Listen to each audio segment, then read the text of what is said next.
राधे राधे प्यारे भक्तों, कर्म किसी का सगा नहीं होता है। ये गीता का वो अमर संदेश है जो हर युग में इंसान को उसकी असलियत से परिचित कराता है। जीवन की उलझनों में जब इंसान दूसरों पर दोष मढ़ने लगता है, तब गीता उसे जगा कर कहती है कि भाग्य, परिस्थिति या दूसरों का व्यवहार तुम्हारी नियति तय नहीं करता, बल्कि तुम्हारे अपने कर्म ही तुम्हें ऊंचाई या गहराई तक ले जाते हैं। ये सिद्धांत समय से परे है। कभी सोचो, जब कोई बच्चा पहली बार चलना सीखता है तो उसे माँ का सहारा मिलता है, पर अगर वह खुद कदम ना बढ़ाए तो पूरी दुनिया की ताकत भी उसे नहीं चला सकती। उसी तरह जीवन की हर मंजिल तुम्हारे प्रयासों से तय होती है।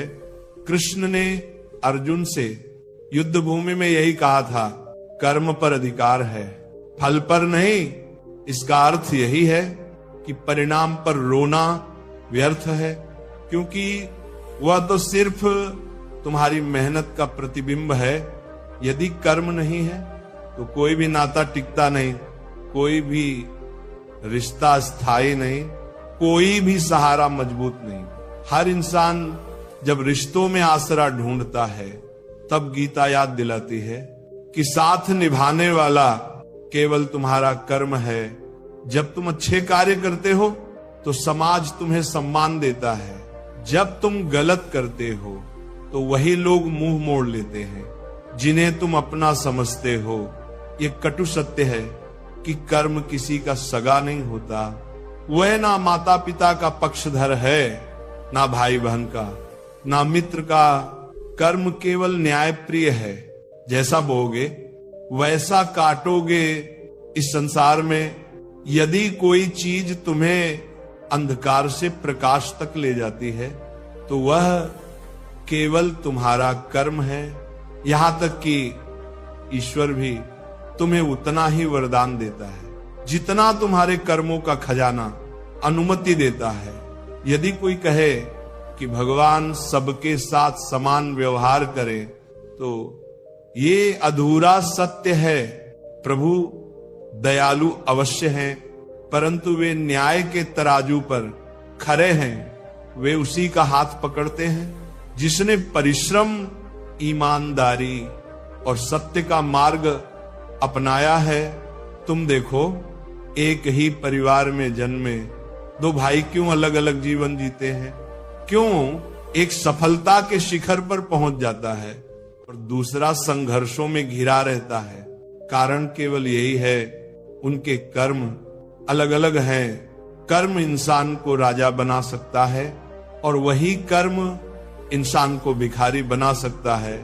जब युद्ध भूमि में अर्जुन भय और मोह से जकड़ा हुआ था, तब कृष्ण ने उसे यही समझाया कि किसी भी रिश्ते से ऊपर उठकर, किसी भी लगाव से परे होकर केवल कर्तव्य निभाना ही सच्चा धर्म है। उन्होंने कहा, यदि तू मोह में फंसकर कर्म छोड़ देगा तो ना रिश्तेदार तुझे बचा पाएंगे, ना समाज तुझे माफ करेगा, यहां तक कि तेरा खुद का आत्मा भी तुझे कोसेगा। इसीलिए उठ और धर्म युद्ध कर। मनुष्य अक्सर ये भूल जाता है कि उसका वर्तमान, उसका भविष्य और उसका सम्मान सब उसके कर्मों पर आधारित है। लोग धन को सगा मानते हैं, लोग रिश्तों को सगा मानते हैं, लोग ताकत को सगा मानते हैं, लेकिन जब कठिनाई आती है तब सब कुछ छूट जाता है। धन संकट में साथ नहीं देता, रिश्ते मजबूरी में दूर हो जाते हैं, ताकत भी उम्र के साथ क्षीण हो जाती है। पर जो कर्म तुम्हारे जीवन में संचित होते हैं वही तुम्हें सम्मान दिलाते हैं, वही तुम्हें आगे बढ़ाते हैं और वही तुम्हारे बाद भी तुम्हारा नाम अमर करते हैं। सच्चाई ये है कि हर इंसान अपनी किस्मत का शिल्पकार है।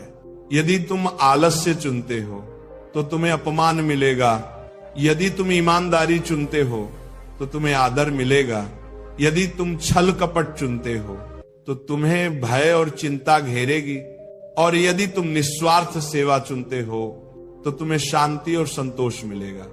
यही है गीता का सार। कभी ये मत सोचो कि कोई दूसरा तुम्हारे जीवन को बेहतर बना देगा। ना गुरु, ना मित्र, ना परिवार, कोई भी तुम्हें मंजिल तक नहीं पहुंचा सकता जब तक कि तुम स्वयं मेहनत नहीं करोगे। कृष्ण ने कहा कि कर्म करना ही पूजा है। यदि तुम निष्क्रिय रहोगे तो ब्रह्मांड भी तुम्हारी मदद नहीं करेगा। इस जीवन का सबसे बड़ा अन्याय यही है कि लोग अपनी असफलता के लिए परिस्थितियों को दोषी ठहराते हैं, लेकिन अपनी सफलता का श्रेय खुद ले लेते हैं। जबकि गीता सिखाती है कि ना तो असफलता दूसरों की गलती से आती है और ना ही सफलता केवल भाग्य से आती है। सब कुछ केवल और केवल एक सीमा तक साथ देता है, लेकिन कर्म की छाया जन्म जन्मांतर तक साथ रहती है। यही कारण है कि गीता कहती है कर्म फल से कोई बच नहीं सकता। चाहे तुम राजा हो या साधु, धनवान हो या निर्धन, तुम्हारे कर्म तुम्हें उसी रूप में परिणाम देंगे। याद करो, जब दुर्योधन के पास अपार शक्ति, मित्र और सेनाएं थी, तब भी उसके गलत कर्मों ने उसे विनाश की ओर धकेल दिया। वहीं पांडवों के पास साधन कम थे, पर उनके धर्म सम्मत कर्मों ने उन्हें विजय दिलाई दी। यही प्रमाण है कि कर्म ही अंतिम न्यायाधीश है। तुम्हें यह भी समझना होगा कि कर्म केवल बाहरी क्रिया नहीं है। तुम्हारा हर विचार, हर भावना, हर इरादा भी कर्म कहलाता है। यदि मन में ईर्ष्या है तो वह भी फल देगा। यदि मन में करुणा है तो वह भी परिणाम लाएगी। गीता केवल बाहरी कर्म की बात नहीं करती, बल्कि आंतरिक कर्म यानी सोच और संकल्प की भी बात करती है। जीवन में यदि शांति चाहिए तो तुम्हें अपने कर्मों को शुद्ध करना होगा, क्योंकि जब कर्म शुद्ध होते हैं तो मन भी हल्का हो जाता है। लेकिन यदि कर्म शुद्ध है तो मन हमेशा अपराध बोध से भरा रहता है। यही कारण है कि कई बार लोग सब कुछ पाकर भी संतोष नहीं पा पाते। वे सोचते हैं कि शायद अधिक धन उन्हें सुख देगा, लेकिन सच तो यह है कि अशुद्ध कर्म से कमाया गया धन केवल बेचैनी लाता है।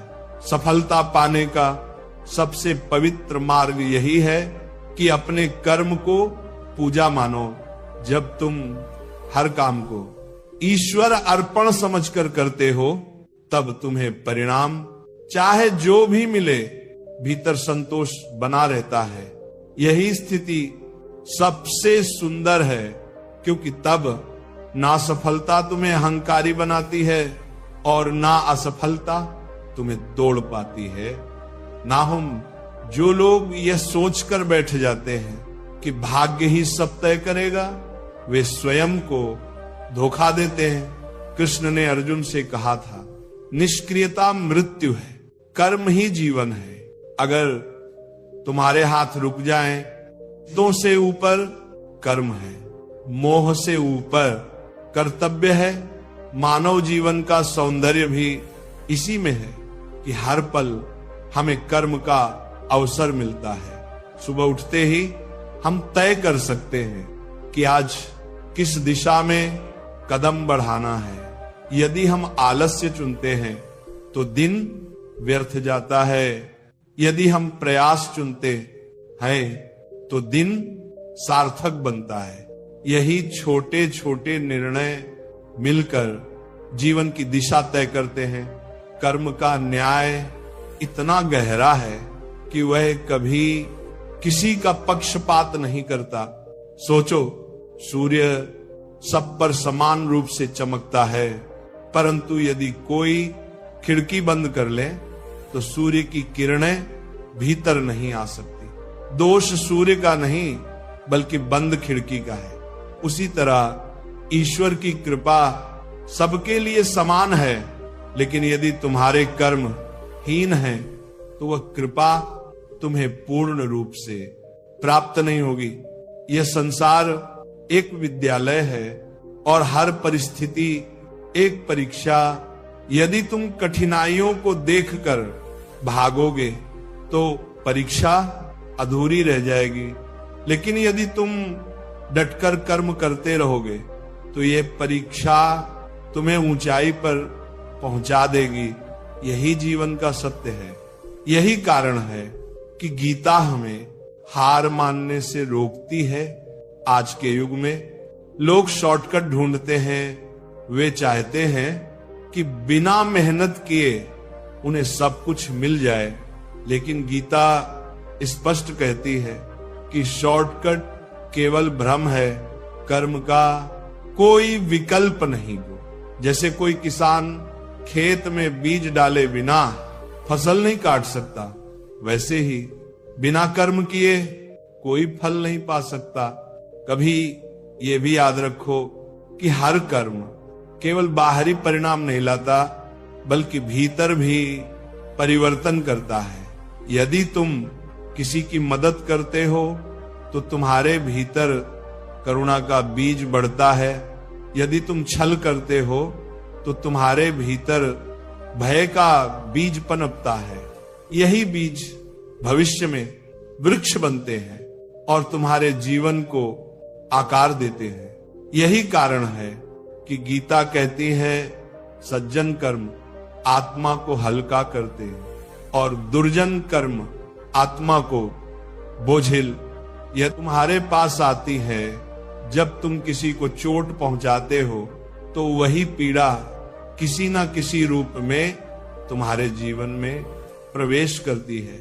यही कारण है कि गीता हमें ना केवल कर्म करने की प्रेरणा देती है, बल्कि ये भी सिखाती है कि कर्म शुभ होना चाहिए। संसार में जितनी भी बेचैनियां हैं, जितने भी संघर्ष हैं, उनकी जड़ में असंतुलित कर्म ही है। यदि इंसान संतुलित, सजग और धर्म सम्मत कर्म करना सीख ले तो न केवल उसका जीवन सुंदर हो जाएगा, बल्कि समाज भी शांति से भर जाएगा। यही गीता का स्वप्न है, एक ऐसा समाज जहां हर व्यक्ति अपने कर्तव्य को समझे और उसे निष्ठा से निभाए। कृष्ण ने युद्ध भूमि में कहा था, स्वधर्म निधनम श्रेय परधर्मो भयाव, अर्थात अपने कर्तव्य को निभाते हुए मृत्यु भी आ जाए तो वह श्रेष्ठ है, लेकिन किसी और के कर्म को अपनाना भयकारी है। इसका मतलब यह है कि तुम्हें अपने कर्म से भागना नहीं चाहिए, चाहे वह कितना भी कठिन क्यों ना लगे। जब तक तुम अपने दायित्व को नहीं निभाओगे तब तक तुम्हें शांति नहीं मिलेगी।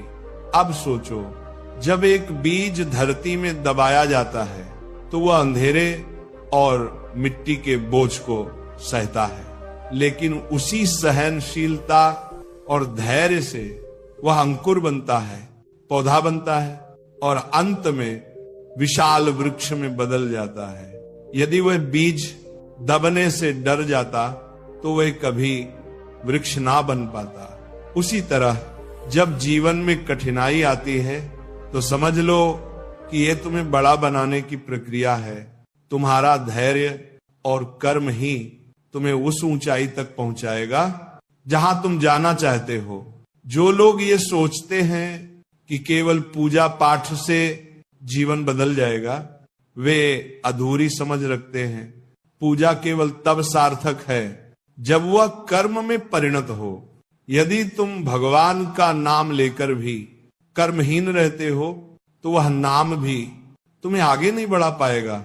लेकिन यदि तुम हर काम को भगवान अर्पण मानकर करते हो तो वही कर्म तुम्हारी साधना बन जाता है। इसलिए गीता कहती है कि कर्म ही धर्म है। यदि तुम निष्काम भाव से कर्म करते हो तो तुम्हारा हृदय पवित्र हो जाता है। पवित्र हृदय में भय नहीं रहता, मोह नहीं रहता, चिंता नहीं रहती, वहां केवल आनंद रहता है। यही गीता का वचन है कि कर्म किसी का सगा नहीं होता, लेकिन यदि कर्म शुद्ध हो तो वही तुम्हारा सबसे बड़ा मित्र बन जाता है। कर्म की महिमा इतनी गहरी है कि यदि कोई मनुष्य इसे सचमुच समझ ले तो उसका जीवन कभी व्यर्थ नहीं जाएगा। सोचो, इस संसार में जन्म लेने वाला हर प्राणी एक ही नियम से बंधा हुआ है, जैसा कर्म वैसा फल। यही कारण है कि जो लोग न्यायप्रिय होते हैं उनके जीवन में देर सवेरे सुख और शांति आती ही है, और जो लोग छल कपट और अन्याय करते हैं वे चाहे थोड़े समय के लिए ऊपर उठ भी जाए, लेकिन अंततः गिरते जरूर हैं। गीता इस सत्य को बिना किसी संकोच के उद्घाटित करती है। कृष्ण ने स्पष्ट कहा था, मनुष्य अपने कर्मों का स्वामी है, वह जैसा बोता है वैसा ही काटता है। यह वाक्य केवल शास्त्र का वचन नहीं बल्कि हर क्षण के अनुभव की गवाही है। यदि कोई किसान बीज बोकर मेहनत करता है तो उसे अनाज मिलता है, यदि वह आलस्य करता है तो भूखा रह जाता है। यही नियम जीवन के हर क्षेत्र में लागू होता है। जब कोई इंसान अच्छे कर्म करता है तो वह समाज में सम्मानित होता है, उसकी वाणी सुनी जाती है, उसके विचार स्वीकारे जाते हैं। वहीं जब कोई व्यक्ति गलत रास्ता चुनता है तो उसके अपने ही लोग उसे छोड़ देते हैं। यही कारण है कि गीता कहती है, कर्म किसी का सगा नहीं, ना माता उसे बचा सकती है, ना पिता, ना भाई का सहारा स्थायी होता है, ना मित्र का। केवल कर्म ही अंतिम क्षण तक साथ निभाता है।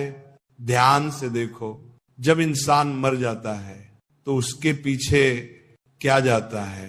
धन, वस्त्र, घर, कुछ भी नहीं, केवल उसके कर्म उसके साथ चलते हैं। वे ही अगले जन्म का आधार बनते हैं। यही कारण है कि गीता हमें चेतावनी देती है कि कभी ये मत सोचो कि आज किया हुआ छोटा सा पाप दब जाएगा तो वह पाप छिपेगा नहीं, बल्कि अगले जन्म में भी उसका फल मिलेगा। यही कर्म का अटल न्याय है। इस संसार में बहुत से लोग ये मानते हैं कि केवल प्रार्थना करने से सब कुछ बदल जाएगा, लेकिन गीता हमें एक और ही सच बताती है। प्रार्थना तुम्हारे मन को शुद्ध कर सकती है, लेकिन कर्म ही परिणाम को बदल सकता है। यदि तुम प्रयास नहीं करोगे तो ईश्वर भी तुम्हारी मदद नहीं करेंगे। प्रभु केवल उसी का हाथ पकड़ते हैं जो खुद उठकर आगे बढ़ने की कोशिश करता है। तुम ये देखो कि अर्जुन यदि केवल रोता रहता और धनुष छोड़ देता तो क्या कृष्ण उसके साथ रहते? नहीं, उन्होंने भी कहा था, उठो, शस्त्र धारण करो और युद्ध करो। उन्होंने केवल दिशा दी, शक्ति दी, लेकिन युद्ध जीतने का श्रेय केवल अर्जुन के कर्म को गया। यही गीता का शाश्वत संदेश है कि भगवान मार्गदर्शक हैं, लेकिन कर्म करने वाला तुम स्वयं हो। कर्म की ताकत इतनी अद्भुत है कि यह इंसान की पहचान बदल सकती है। एक साधारण ग्वाला यदि ईमानदारी और निष्ठा से कर्म करता है तो वह राजा बन सकता है। वहीं राजा यदि अन्याय पूर्ण कर्म करता है तो वह गद्दी से गिरकर भिखारी बन सकता है। यही कारण है कि इतिहास में केवल वही लोग याद रखे गए जिन्होंने अपने कर्मों को धर्म से जोड़ा। जब तुम्हें लगे कि जीवन कठिन है, जब तुम्हें लगे कि सब दरवाजे बंद हैं, तब ये याद रखो कि यही वो समय है जब तुम्हारा कर्म तुम्हें परीक्षा दे रहा है, यदि तुम हार मानोगे तो वही कर्म तुम्हें नीचे गिरा देगा, लेकिन यदि तुम धैर्य रखकर कर्म करते रहोगे तो वही कर्म तुम्हें नई ऊंचाई देगा। यही कारण है कि गीता हमें प्रेरित करती है, ना रुकना, ना थकना, ना हारना। लोगों का स्वभाव है कि वे दूसरों को दोष देते हैं, कभी भाग्य को, कभी परिस्थिति को, कभी परिवार को, लेकिन गीता कहती है कि दोष देना बंद करो, क्योंकि तुम्हारी नियति का निर्माता तुम स्वयं हो। यदि आज का जीवन तुम्हें पसंद नहीं है तो कल के लिए बेहतर कर्म करो, यही एकमात्र उपाय है। न कोई ताबीज तुम्हें बदल सकता है, ना कोई जादू, केवल कर्म ही तुम्हारा भविष्य बदल सकता है। और जब ये समझ मनुष्य के हृदय में उतर जाती है, तब उसका दृष्टिकोण पूरी तरह बदल जाता है। वह हर काम को उत्साह और समर्पण से करने लगता है। उसे ये पता होता है कि परिणाम चाहे जैसा भी हो, उसका नियंत्रण मेरे हाथ में नहीं है, लेकिन कर्म करना मेरे वश में है। यही संतुलन उसे शांति देता है। कर्म कभी किसी के पक्ष में या विपक्ष में नहीं होता। वह ना पक्षपाती है, ना कृपालु, वह केवल न्यायप्रिय है। यही उसकी महानता है। यही कारण है कि गीता हमें सिखाती है कर्म ही सबसे बड़ा धर्म है। यदि कर्म शुद्ध है तो जीवन सुंदर है, यदि कर्म अशुद्ध है तो जीवन कठिन है। यही सत्य हर युग में लागू होता है। कभी कभी मनुष्य ये सोचकर भ्रमित हो जाता है कि उसके अच्छे कर्मों का परिणाम तुरंत क्यों नहीं मिला। वह अधीर होकर कहता है, मैंने तो मेहनत की, फिर भी मुझे सफलता क्यों नहीं मिली। यहां गीता गहरी सीख देती है। कृष्ण समझाते हैं कि कर्म का फल तुरंत ही नहीं मिलता, कभी वह समय के साथ आता है। जैसे बीज बोने के बाद उसे वृक्ष बनने में समय लगता है, वैसे ही अच्छे कर्मों का भी परिणाम देर से प्रकट हो सकता है, लेकिन निश्चिंत रहो, वह फल तुम्हारे पास लौटकर अवश्य आता है। यही कारण है कि कृष्ण ने कहा था, फल की चिंता मत करो, केवल कर्म करते रहो। जब इंसान परिणाम की चिंता करता है, तब उसका मन विचलित होता है, वह अधीर होकर हार मान लेता है। लेकिन जो व्यक्ति धैर्य पूर्वक निरंतर कर्म करता रहता है, उसका मार्ग कोई रोक नहीं सकता। यही धैर्य और समर्पण मनुष्य को महान बनाते हैं। ध्यान से सोचो, जब अर्जुन युद्ध भूमि में खड़ा था, तब उसके सामने अपने ही संबंधी थे। वह सोच रहा था कि उन्हें मारना अधर्म होगा, लेकिन कृष्ण ने समझाया कि ये मोह है। यदि तू अपने कर्तव्य से भागेगा तो तेरा जीवन निष्फल हो जाएगा।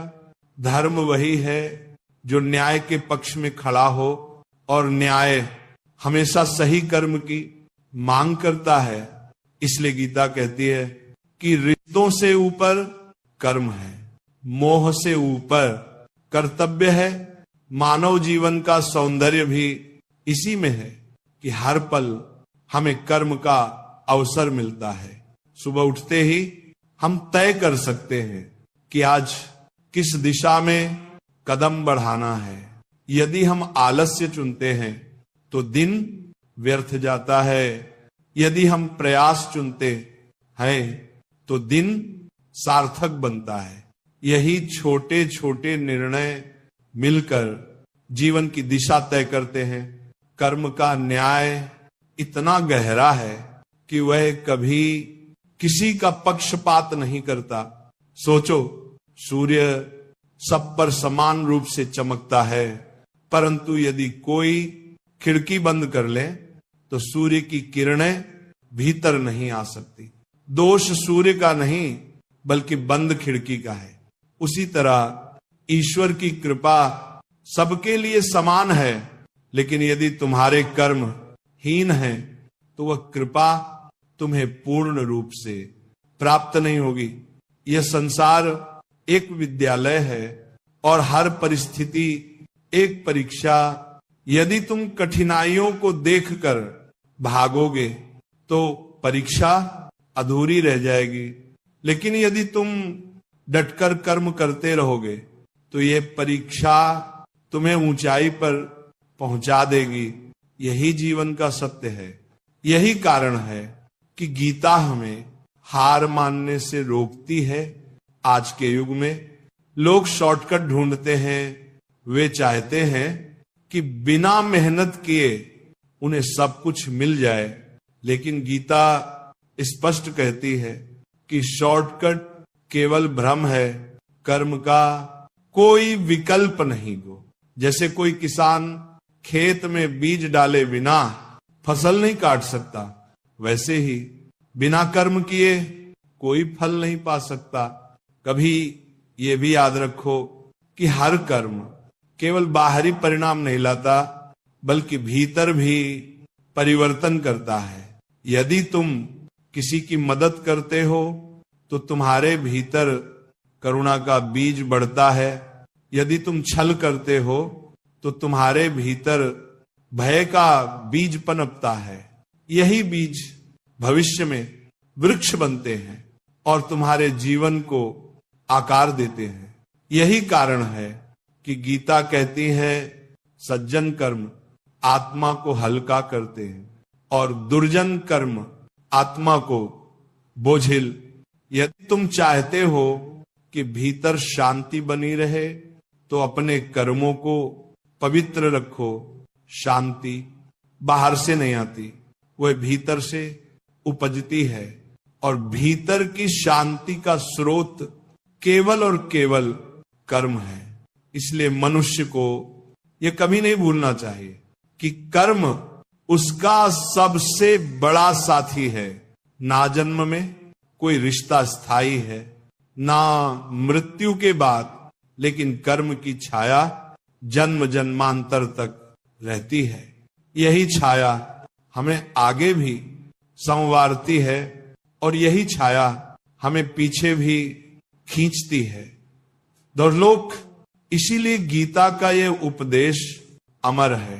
कर्म किसी का सगा नहीं, लेकिन कर्म ही सबसे सच्चा साथी है। कर्म का रहस्य इतना अद्भुत है कि जब इंसान इसे गहराई से समझ लेता है तो उसकी दृष्टि पूरी तरह बदल जाती है। वह ये जान लेता है कि किसी और को दोष देना निरर्थक है। जो कुछ भी मेरे साथ घट रहा है वह मेरे ही कर्मों का परिणाम है।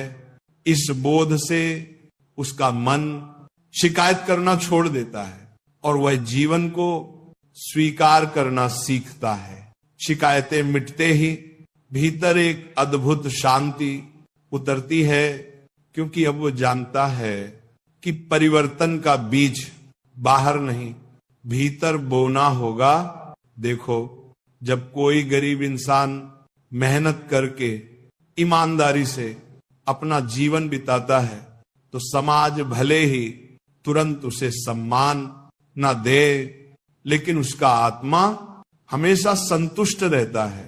दूसरी ओर यदि कोई धनवान छल कपट से धन कमाता है तो बाहरी चकाचौंध के बावजूद उसका मन हमेशा डर और बेचैनी से भरा रहता है। यही अंतर कर्म का है। बाहरी सुख भले ही सबको दिखाई दे, पर भीतर की शांति केवल पवित्र कर्म से मिलती है। कृष्ण ने गीता में कहा, निष्काम भाव से कर्म करो।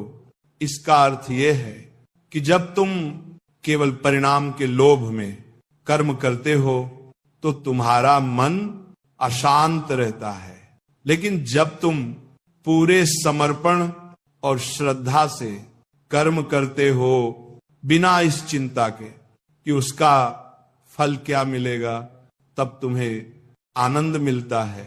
यही आनंद स्थायी होता है, यही आनंद मोक्ष की ओर ले जाता है। कभी सोचो, जब एक संगीतकार वाद्य बजाता है तो यदि उसका लक्ष्य केवल पैसे कमाना हो तो उसका संगीत सीमित रह जाता है, लेकिन यदि वह केवल संगीत को जीने के लिए बजाए तो उसका हर स्वर अमर हो जाता है।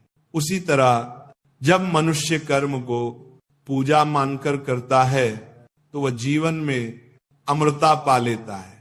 कर्म की यह गहराई हमें यह भी सिखाती है कि जीवन में कोई भी कार्य छोटा या बड़ा नहीं होता।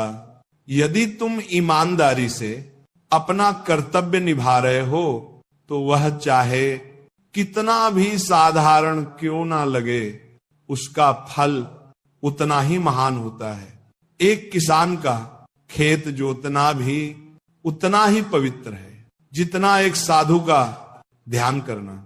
यदि दोनों समर्पण और निष्ठा से किए जाएं, अक्सर लोग ये सोचते हैं कि बड़ा कार्य ही महान होता है, लेकिन गीता कहती है कि महानता कार्य के आकार में नहीं बल्कि कर्म के भाव में है। यदि हृदय शुद्ध है तो सबसे साधारण काम भी महान हो जाता है, और यदि हृदय दूषित है तो सबसे बड़ा काम भी व्यर्थ हो जाता है। अब ये भी समझो कि कर्म केवल वर्तमान जीवन को नहीं बल्कि आने वाले जन्मों को भी प्रभावित करता है। यह एक निरंतर प्रवाह है। यदि आज तुमने पवित्र कर्म किए तो उसका फल आने वाले जन्म में भी तुम्हें संवारता रहेगा, और यदि आज तुमने पाप किए तो उनके बंधन अगली यात्राओं तक तुम्हें जकड़े रहेंगे। यही कारण है कि गीता हमें चेताती है कि हर क्षण को सावधानी से जियो। हर विचार, हर शब्द, हर कदम का महत्व है। जब इंसान ये समझ लेता है कि कर्म ही उसका वास्तविक साथी है तो वह दूसरों पर निर्भर होना छोड़ देता है, वह आत्मनिर्भर हो जाता है। आत्मनिर्भरता ही सच्ची स्वतंत्रता है। यही वो अवस्था है जहां व्यक्ति किसी से अपेक्षा नहीं रखता, और जब अपेक्षाएं समाप्त हो जाती हैं तब दुख भी समाप्त हो जाता है। सोचो, जब एक दीपक जलता है तो वह अपने आसपास अंधकार को मिटाता है, लेकिन वह दीपक किसी पर निर्भर नहीं होता, उसका प्रकाश स्वयं से उत्पन्न होता है। उसी तरह जब मनुष्य अपने कर्म के बल पर जीवन जीता है तो वह दूसरों पर आश्रित नहीं होता, उसका प्रकाश दूसरों के जीवन को भी आलोकित करता है। इसलिए गीता कहती है, कर्म योगी ही सच्चा साधक है। साधना केवल पर्वतों की गुफाओं में बैठने से नहीं होती, साधना तो हर रोज अपने कर्म को ईमानदारी और श्रद्धा से करने में है। यही साधना सबसे कठिन भी है और सबसे सरल भी। कठिन इसलिए कि इसमें निरंतरता चाहिए, और सरल इसलिए कि ये हर किसी के लिए संभव है। अंततः यही समझो, कर्म ना मित्र है, ना शत्रु, वह ना किसी से सगा है, ना किसी से पराया, लेकिन उसके नियम इतने न्यायपूर्ण हैं कि कोई भी उससे बच नहीं सकता। यही कारण है कि कृष्ण ने युद्ध भूमि में कहा था, उठो अपने कर्म को निभाओ, यही तुम्हारा धर्म है, यही तुम्हारा मोक्ष है। जीवन की पूरी धारा कर्म के इर्द गिर्द ही घूमती है। जब बच्चा जन्म लेता है तब वह केवल मासूमियत लेकर आता है, लेकिन जैसे जैसे वो बड़ा होता है उसके कर्म ही उसका परिचय बनाते हैं। कोई उसे दयालु कहता है, कोई क्रोधी, कोई ईमानदार, कोई कपटी, ये सब पहचाने जन्म से नहीं मिलती, बल्कि कर्मों से बनती है। यही कारण है कि गीता हमें समझाती है कि कर्म ही तुम्हारा वास्तविक परिचय है। वंश, धन, रूप, जाति, ये सब क्षणिक है, स्थायी है। तो केवल कर्म। कभी गौर करो, लोग मंदिरों में क्यों जाते हैं? क्यों वे भगवान के सामने सिर झुकाते हैं? केवल इसलिए कि उनका विश्वास है कि भगवान न्याय प्रिय हैं और उन्हें उनके कर्मों के अनुसार फल देंगे। अगर कर्म का नियम ना होता तो मंदिरों का कोई अर्थ ही